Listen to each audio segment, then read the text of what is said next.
हरियाणा में नई सरकार के गठन के बाद विधानसभा का सत्र बुलाया जाता है।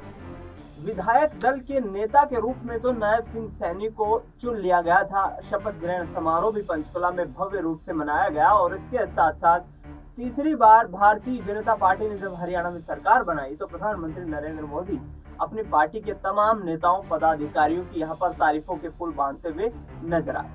हरियाणा में विधानसभा के तमाम सदस्यों को यहाँ पर प्रोटेम स्पीकर कांग्रेस के दिग्गज नेता रघुवीर सिंह कादिया ने शपथ दिलवाई और इसके साथ साथ ही राम कुमार गौतम और रघुवीर कादियान के बीच विधानसभा में शपथ ग्रहण समारोह के दौरान ही कुछ यहाँ पर गॉसिप्स देखने को मिली, कुछ बातचीत देखने को मिली। दोनों सीनियर लीडर हैं और इसी आधार पर रघुवीर सिंह कादियान राम कुमार गौतम का दुख दर्द समझते हुए नजर आए।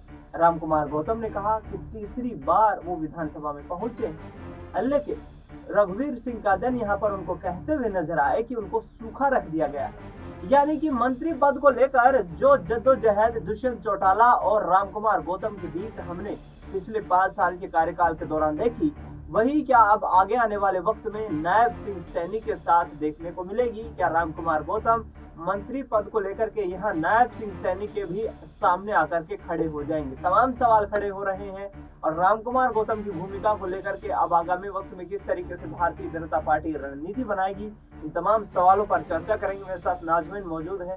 नाजमीन, किस तरीके से देखती है राम कुमार गौतम मंत्री पद की उम्मीद थी उन्हें कि कैबिनेट मंत्रालय मिलेगा, बड़ी मांग करते हुए नजर आ रहे थे। नारनौल से 2019 में विधायक बनते हैं, 2024 में भारतीय जनता पार्टी सफेदों से टिकट देती है, सफेदों से भी 4200 वोटों के एक मामूली मार्जिन से जीत दर्ज कर लेते हैं।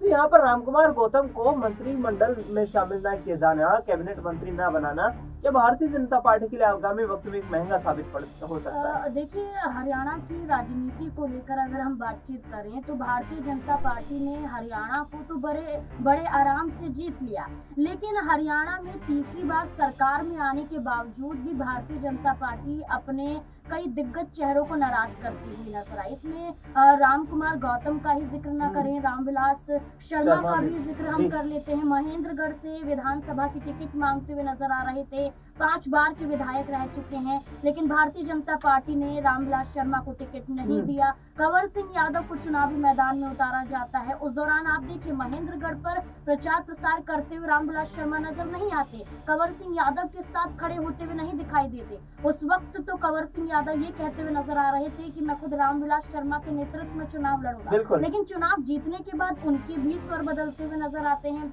जो शब्द थे वो शब्द बदल जाते हैं। कहते हैं कि अगर मेरे कंधे पर हाथ रखकर खुद रामविलास शर्मा चलते तो मैं उनका सम्मान करता। आज नाराज हैं तो नाराज रहने दीजिए। ये खुद भारतीय जनता पार्टी के मौजूदा विधायकों के बयान हैं। राव इंद्रजीत सिंह का जिक्र कर लेते हैं, केंद्रीय राज्य मंत्री बना दिए जाते हैं, 2014 से भारतीय जनता पार्टी के साथ जुड़े हुए हैं।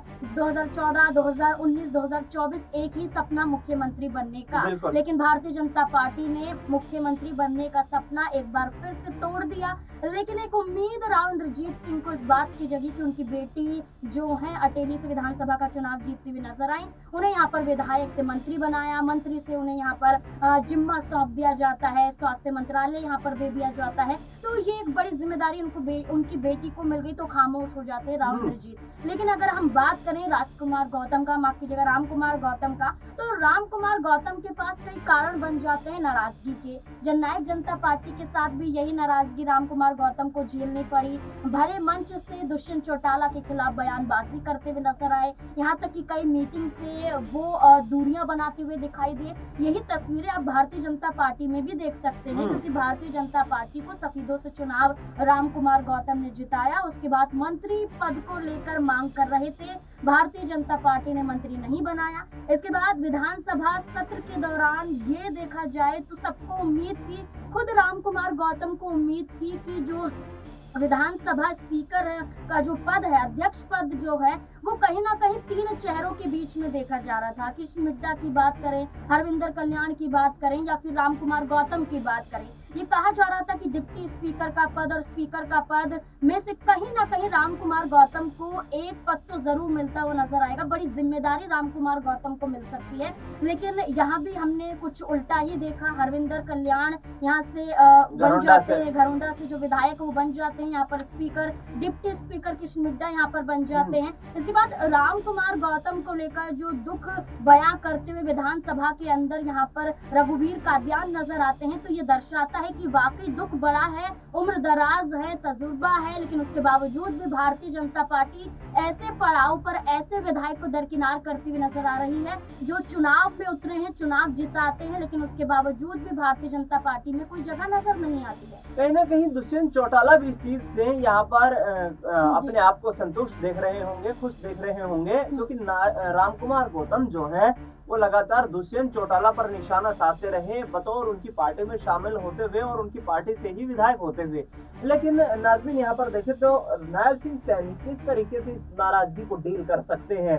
क्या आने वाले वक्त में राम कुमार गौतम जैसे दिग्गज चेहरे या फिर यूं कहें कि राव इंद्रजीत सिंह, जिन्होंने एक बयान दिया है अभी हाल ही में और उन्होंने साफ तौर पर कहा है कि भूपेंद्र सिंह हुड्डा मेरे पुराने साथी रहे हैं, साथ हमने कॉलेज किया, उसके पढ़ाई हमने साथ की और उसके साथ साथ राजनीति का भी एक लंबा वक्त हमने साथ गुजारा है। तो यहाँ पर राव इंद्रजीत सिंह, रामविलास शर्मा, राम कुमार गौतम, ये बीजेपी के ही तमाम दिग्गज चेहरे हैं और यदि ये नाराजगी अपनी आगे आने वाले वक्त में दिखाते हैं तो क्या नायब सिंह सैनी सरकार पर कोई खतरा मंडराता हुआ नजर आएगा? देखिए, बिल्कुल सरकार तो भारतीय जनता पार्टी ने बना ली है, लेकिन विधायकों की अदला बदली से सरकार बनी बनाई गिर भी सकती है।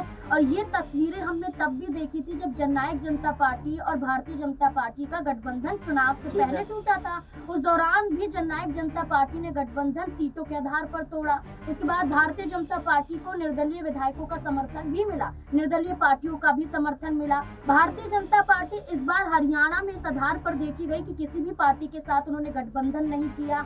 यहाँ तक कि जो हालोपा के गोपाल कांडा है उनसे भी उन्होंने एक तरीके से किनारा कर लिया, गठबंधन टूटता हुआ नजर आया। वो इंडियन नेशनल लोक दल के पास चले जाते हैं। इसके अलावा आप ये देखिए कि भारतीय जनता पार्टी को लेकर खुद ही भारतीय जनता पार्टी में मौजूद नेताओं ने ये आरोप लगाया कि भारतीय जनता पार्टी बाहरी लोगों को मौका कभी नहीं देगी, यानी कि दूसरी पार्टियों से अगर जो भी दिग्गज चेहरा आया है, चाहे राजनीति में लंबा सफर हो, कई बार का विधानसभा का चुनाव जीता हो या सांसदीय का चुनाव जीता हो, भारतीय जनता पार्टी कोई बड़ी जिम्मेदारी उन्हें सौंपती हुई नजर नहीं आएगी। यही दुख रामविलास शर्मा का, यही दुख राव इंद्रजीत सिंह का और यही दुख राम कुमार गौतम का भी दिखाई देता है। लेकिन कोशिश ये की जा रही है कि कांग्रेस पार्टी की तरफ से कोई हाथ नहीं बढ़ाया जा रहा है या कांग्रेस पार्टी की तरफ से कोई कोशिश नहीं की जा रही है। जननायक जनता पार्टी, यहाँ पर आपको रोकना चाहूंगा, जिस तरीके से आपने नाम लिया है राम कुमार गौतम, राव इंद्रजीत सिंह या रामविलास शर्मा, इनमें दो ऐसे चेहरे हैं जो ब्राह्मण चेहरे हैं, रामविलास शर्मा और राम कुमार गौतम। और क्या भारतीय जनता पार्टी ने इस चीज को यहाँ पर कहीं ना कहीं फिगर आउट किया कि राम कुमार गौतम के पास या फिर रामविलास शर्मा के पास, दोनों के पास कोई बड़ा जत्था नहीं है विधायकों का? क्या इनकी पकड़ मजबूत ना होना भी इनकी कमजोरी बनती हुई नजर आई? देखिए, बिल्कुल यहाँ पर ये तो आप कह सकते हैं, लेकिन आप ये देखिए कि आप अनिल विज को भी देख सकते हैं। 7 बार उन्होंने चुनाव यहाँ अंबाला कैंट से जीत लिया, लेकिन उनके समर्थन में ही भारतीय जनता पार्टी के कोई विधायक नजर नहीं आते हैं। इसके अलावा कई और तस्वीरें आप हरियाणा में देख सकते हैं भारतीय जनता पार्टी में, लेकिन जाति आधारित जो राजनीति हरियाणा में भारतीय जनता पार्टी करती हुई नजर आई है। मकसद यही था कि हमें सभी जातियों को साधना है, लेकिन किसानों के मुद्दों के जरिए अगर हम देखें तो यहाँ पर वो खुद जाट समुदाय को साधने की कोशिश करते हुए नजर आए। किरण चौधरी एक बड़ा चेहरा बनी, उनकी बेटी श्रुति चौधरी चुनावी मैदान में उतरी तो शांत से चुनाव लड़ा, विधानसभा का चुनाव जीत जाती है, मौका मिल जाता है, एक जाट चेहरा है। इसके अलावा आप ये देखेंगे कि कई और यहाँ पर चेहरों को मौका दिया जाता है। राव इंद्रजीत सिंह की अगर हम बात करें तो यादव चेहरा होने की वजह से एक वोट बैंक, उनका समर्थन भारतीय जनता पार्टी से अलग हटकर अहिरवाल बेल्ट में तमाम जनता का मिलता है। यहाँ पर उनके साथ जो विधायक उतरते हैं मैदान में, उनकी संख्या भी बढ़ती हुई नजर आती है। तो राव इंद्रजीत सिंह को आप देख सकते हैं कि बहुत प्रभावशाली नेता है, लेकिन अगर रामविलास शर्मा की बात करें या राम कुमार गौतम की बात करें तो वो इतना बड़ा वर्चस्व यहाँ पर हरियाणा में भारतीय जनता पार्टी के तहत नजर नहीं आता है। तो हो सकता है कि भारतीय जनता पार्टी हर चीज सोच समझ कर करती हो, लेकिन अभी भी आप देखिए कि कुछ भी हो सकता है। जैसा कि पहले भी कहा जाता रहा है कि विधायकों को लेकर अगर दबाव बनाया गया, नाराजगी बढ़ती है, क्योंकि और विधायक अगर मांग कर देते हैं कि हमें क्यों नहीं मंत्री बनाया गया, तो ये अगर यहाँ पर समर्थन एक साथ जुटता है तो भारतीय जनता पार्टी को खतरा हो सकता है। भारतीय जनता पार्टी को खतरा हो सकता है, लेकिन देखना ये होगा कि रामकुमार गौतम का अब आने वाले वक्त में क्या राजनीतिक, क्या सियासी कदम यहाँ पर देखने को मिलेगा। फिलहाल इस खास कार्यक्रम में इतना ही। देश दुनिया की तमाम बड़ी खबरों के लिए आप देखते रहिए SPN9।